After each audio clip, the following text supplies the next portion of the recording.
Good morning students. Class 7th में exercise 1.2 करेंगे। इसके पहले वाली क्लास में बच्चों हमने पूर्णांकों के जो विभिन्न गुण थे उनके बारे में पढ़ा था। तो जिसने वो वीडियो ना देखा हो पहले उसको देख ले, तो इस प्रश्नावली को करने में बड़ी आसानी होगी। 1.2 का पहला प्रश्न है बच्चों, कह रहा है कि ऐसा पूर्णांक युग्म लिखिए जिसका योग -7 है। पहले का पहला भाग कह रहा है कि ऐसा पूर्णांक युग्म, युग्म का मतलब दो पूर्णांक होने चाहिए और योग आना चाहिए -7। पूर्णांक अर्थात इंटीजर्स क्या होते हैं ये सब हम लोग जान चुके हैं बच्चों। नेचुरल नंबर्स क्या थे, काउंटिंग नंबर्स 1 2 3 4 5। काउंटिंग नंबर्स में अगर हम 0 को मिला लेंगे नेचुरल नंबर्स में तो होल नंबर्स बन जाएंगे, पूर्ण संख्याएं 0 1 2 3 4 5। और अगर हम होल नंबर्स में उनके ऋणात्मक मानों को और ले लेंगे तो वो बन जाएंगे इंटीजर्स अर्थात पूर्णांक, अर्थात 0 1 2 3 एंड सो ऑन और -1 -2 एंड सो ऑन। तो सबसे ऋणात्मक संख्या और धनात्मक संख्याएं और 0 ये सब मिला के बच्चों पूर्णांक बनाती हैं। इनको हम लोग Z या I से व्यक्त करते हैं। तो अब कह रहा है कि ऐसे दो पूर्णांक लिखने हैं जिसका योग -7 हो। तो आप कोई भी दो पूर्णांक लिख सकते हैं। जैसे मान लीजिए आपने एक लिख दिया -4 और दूसरा -3, इसका योग करेंगे -7 आ जाएगा। एक आपने लिख दिया -8 और दूसरा 1, इसका भी योग -7 आ जाएगा। तो मतलब यहाँ पे या लिख लीजिए। और मतलब ये है कहने का कि कई सारे आंसर इस प्रकार के सवालों के हो सकते हैं, इसमें कोई बड़ी बात नहीं है। तो जरूरी नहीं कि जो बुक से आंसर आपका मैच करे। एक जोड़ा हमने लिख दिया है, दूसरा बताया आपको अभी क्या हो सकता था -8 और 1। इसी प्रकार से बी नंबर सवाल देखिए। तो बी नंबर में कह रहा है कि अंतर -10 होना चाहिए। मतलब अब ऐसे पूर्णांक लिखने हैं जिसका अंतर आना चाहिए -10। वो कोई भी दो आप चूज करके लिख सकते हैं जिसका अंतर -10 आए, मतलब घटाने में -10 आए। तो मान लीजिए आपने लिख लिया -10 -15 और घटाना है तो इसमें लिख दिया हमने -5। तो आप जब घटाएंगे इसको तो -10 आ जाएगा। कैसे आ जाएगा देखिए जरा, -15 और -5। तो ये हो गया -15 माइनस मिलके प्लस हो जाएगा +5 और -15 +5 घट जाएगा, मगर चिन्ह आएगा बड़े वाले पूर्णांक का। तो अंतर देखिए -10 आ गया। तो इस प्रकार से रेंडमली आप कोई भी दो पूर्णांक चूज करके लिख सकते हैं जिसका अंतर जो कह रहा है वो आ जाए। चलिए अगला प्रश्न करा जाए। अगला प्रश्न है, इसको हटा देते हैं, इसका एक्सप्लेनेशन आप चाहे तो आप नोट कर लीजिएगा, हम आंसर आपके लिए लिखे दे रहे हैं। सी नंबर में क्या कहता है देखते हैं। कह रहा है कि सी नंबर में योग 0 आना चाहिए। तो अगर योग होना चाहिए 0 तो उसके लिए आप एक धनात्मक लिख दीजिए और वही पूर्णांक ऋणात्मक लिख दीजिए। तो जो धनात्मक लिखिए वही ऋणात्मक लिखिए तो इसका योग 0 आ जाएगा। 5 -5 -3 +3, इस तरह से आप कुछ भी लिख सकते हैं। दोनों को जोड़ने में 0 आ रहा है। अब सवाल नंबर 2 की तरफ बढ़ते हैं। सवाल नंबर 2 क्या कह रहा है। प्रश्न 2 कह रहा है कि एक ऐसा ऋणात्मक पूर्णांक युग्म लिखिए। युग्म का मतलब दो पूर्णांक है। अब देखिए यहाँ पे इसने शर्त डाल दी। क्या शर्त डाल दी कि दोनों ऋणात्मक होने चाहिए, दोनों नेगेटिव होने चाहिए और जिनका अंतर -8 है। तो दोनों ऋणात्मक होने चाहिए और साथ में अंतर -8 होना चाहिए। तो देखिए यहाँ पर एक शर्त है कि अंतर होना चाहिए -8 और दूसरा है कि दोनों होने चाहिए ऋणात्मक। तो देखिए जरा, एक आप लिख दीजिए -10 और दूसरा -2। जब अब इसको घटाएंगे अंतर निकालेंगे, मतलब पहला बड़ा दूसरा छोटा लिख दीजिए मैग्नीट्यूड में। हालांकि 10 -10 तो छोटा है -2 से। माइनस का अब अंतर निकालिए, -10 और -2। तो जब अंतर निकालेंगे तो -10 माइनस +2, तो देखिए -8 अंतर आ रहा है। तो इस प्रकार से दोनों शर्तें पूरी हो रही हैं कि दोनों पूर्णांक ऋणात्मक भी होने चाहिए और अंतर -8 होना चाहिए। तो इस प्रकार से रेंडमली आप चूज करके जैसी शर्त है उसके अनुसार बच्चों आप उत्तर दे सकते हैं। तो हो सकता है कि पीछे से आंसर मैच करे या ना करे, इससे भी कोई फर्क नहीं पड़ता। अब बी नंबर में देखिए, कह रहा है कि एक ऋणात्मक पूर्णांक और एक धनात्मक जिसका योग -5 है। ये था ए नंबर। अब बी नंबर में देखिए, कह रहा है बच्चों कि योग होना चाहिए कितना, -5। और शर्त ये डाली है कि एक पूर्णांक होना चाहिए ऋणात्मक और एक पूर्णांक होना चाहिए धनात्मक। तो जरा लगाइए दिमाग कि एक ऋणात्मक एक धनात्मक में योग कैसे आएगा माइनस का 5। बहुत सारे आंसर हो सकते हैं, एक माइनस का 7 ले लीजिए, एक 2 ले लीजिए, दोनों को जोड़िए जरा, माइनस का 7 और 2 को जोड़ेंगे माइनस का 5 आ जाएगा। एक -10 एक प्लस का 5 ले लीजिए तो भी योग माइनस का 5 आ जाएगा। तो इस प्रकार से कई सारे आंसर इसमें लिखे जा सकते हैं, इसमें कोई परेशानी की बात नहीं है बच्चों। अब बी के बाद आते हैं सी नंबर में। सी नंबर में कह रहा है कि एक ऋणात्मक पूर्णांक और एक धनात्मक पूर्णांक लिखिए जिसका अंतर -3 हो। अब की बार कह रहा है कि एक ऋणात्मक और एक धनात्मक तो लेना है, मगर अंतर जो आना चाहिए वो अंतर आना चाहिए -3। अब इसमें दिमाग लगाइए जरा कि एक ऋणात्मक लेना है और एक धनात्मक लेना है और अंतर आना चाहिए -3। तो देखिए जरा, एक मान लीजिए आप ले लीजिए -1 और एक ले लीजिए 4।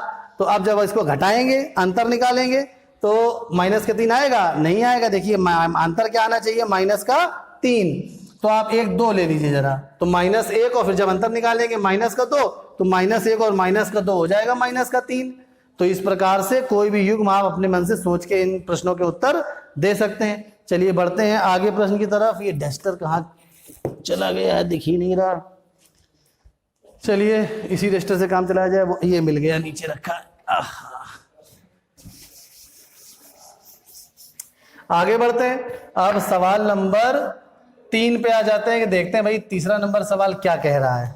कह रहा है कि किसी प्रश्नोत्तरी के उत्तरोत्तर चक्रों में, मतलब एक कोई क्विज है और उसमें लगातार आंसर दिए जा रहे हैं। उत्तरोत्तर चक्रों या राउंड्स में टीम ए द्वारा प्राप्त किए गए अंक -40, 10 और 0 थे।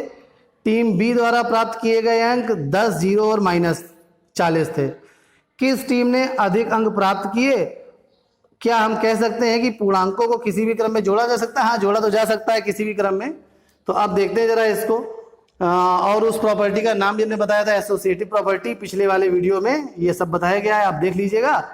तो कह रहा है कि टीम ए है, इस टीम ने 3 राउंड लगे हैं और पहले राउंड में टीम ए को मिले हैं -40 अंक, दूसरे राउंड में मिले हैं 10 अंक और तीसरे राउंड में मिले हैं 0 अंक। और तब योग क्या हो गया जरा देखिए, टीम ए का योग क्या आ गया, कितने अंक उसको मिले फाइनली? -40, धन का 10 और 0। तो -40 धन 10 क्या हो जाएगा बच्चों? -30। 0 तो कोई फर्क नहीं पड़ेगा। तो टीम ए को -30 अंक मिले। अब देखते हैं जरा बी को कितने मिले अंक। तो टीम बी में देखते हैं। तो बी में कह रहा है 10, 0 और -40। पहले राउंड में मिले हैं 10 अंक, दूसरे राउंड में मिले हैं 0 अंक और तीसरे राउंड में मिले हैं -40 अंक। अब टीम बी का योग देखते हैं जरा क्या आ रहा है। इसका योग करेंगे 10, धन 0 और -40। तो अब 10 धन 0 तो 10 ही हो जाएगा, धन और ऋण मिलकर ऋण 40 हो जाएगा। तो यहां पे भी योग बच्चों ऋण 30 आ रहा है। प्रश्न क्या क्या पूछ रहा था इसके आगे कि किस टीम ने अधिक अंक प्राप्त किए। तो यहां पे आप लिखेंगे कि दोनों ने समान अंक प्राप्त किए।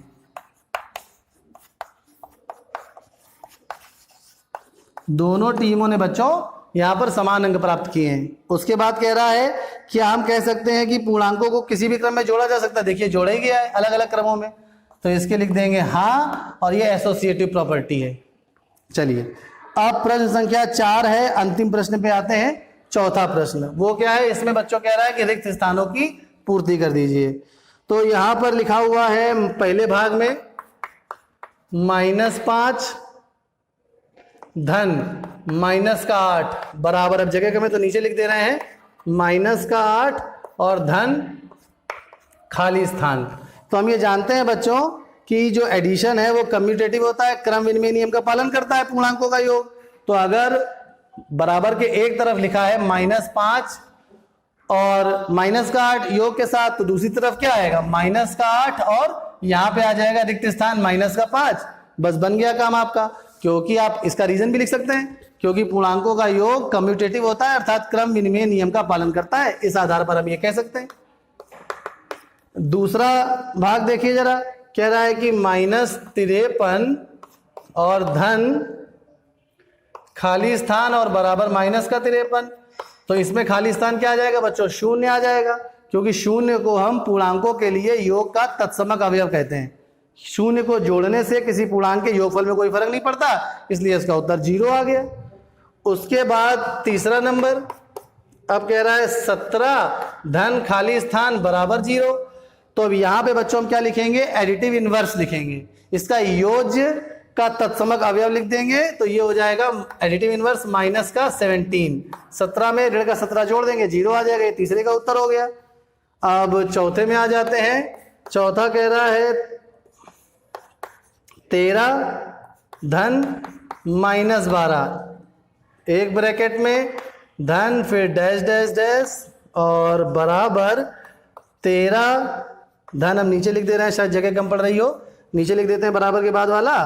तो फिर यहाँ पे है 13 धन और ये ब्रैकेट में है -12 और +-7। अब बस आपको ये करना है, यहाँ पर भी देखिए पूर्णांकों का जो योग है वो एसोसिएटिव होता है। तो उस कंडीशन मतलब 3 पूर्णांकों को हम किसी भी क्रम में जोड़ सकते हैं, इसके पहले वीडियो में सब बताया गया है। तो यहाँ पे 13 है, यहाँ पे भी है, -12 दोनों पक्षों में है, मगर ये देखिए राइट हैंड साइड में -7 है और लेफ्ट हैंड साइड में नहीं है। तो इसका उत्तर हमारे पास क्या आ जाएगा? -7। यही हमारा उत्तर हो गया। अंतिम सवाल बचा है, उसको भी जरा कर लेते हैं। तो ये है -4 धन 15 धन -3 ब्रैकेट बंद बराबर, अब ये -4 धन का 15 एक ब्रैकेट में और धन फिर खाली स्थान। इसमें बिल्कुल उसी प्रकार से देखिए लेफ्ट हैंड साइड में देखिए -4 है, 15 और ऋण का 3 सब योग है। तो योग जो है वो एसोसिएटिव होता है, कोई फर्क नहीं पड़ता किसी भी क्रम में जोड़ने पे। तो -4 और 15 क्या नहीं है? -3। तो इसका उत्तर हो जाएगा बच्चों -3। चलिए बच्चों, उम्मीद है ये प्रश्नावली आपने एंजॉय करी होगी। धन्यवाद।